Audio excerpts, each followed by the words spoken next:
Pemirsa, Menteri Kesehatan Budi Gunadi Sadikin mausang penincapan wilangan kasus Omikron akehan rauh saking PPLN. Positivity rate ipun kantos 13% ngelangkungin wilangan transmisi lokal.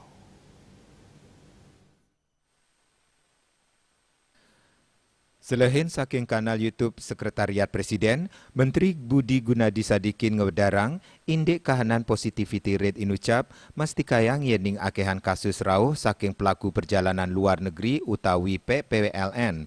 Kewentenan penegara sanepini ageng medue kasus Omikron inggih punika Arab Saudi, Turki, Amerika Serikat, miwa Uni Emirat Arab.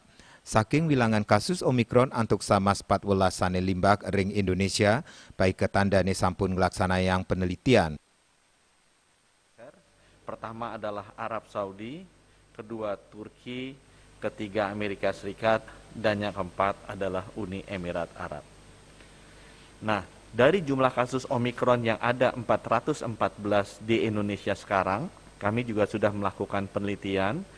Dari 414 ini, yang masuk kategori sedang, artinya membutuhkan perawatan dengan oksigen, hanya 2 orang. Ya, satu usia 58 tahun, yang satu lagi usia 47 tahun, dan keduanya memiliki komorbid. Nah, dari 414 orang yang dirawat karena Omikron, 114 orang atau sekitar 26% sudah sembuh, termasuk yang 2 orang tadi yang masuk kategori sedang dan membutuhkan perawat oksigen, sehingga mereka bisa kembali ke rumah. Jadi kesimpulannya memang walaupun Omikron ini cepat transmisinya, tapi relatif lebih ringan dari severity atau keparahannya. Yang kedua, sesudah surveillance kami ingin membicarakan mengenai vaksinasi sedikit.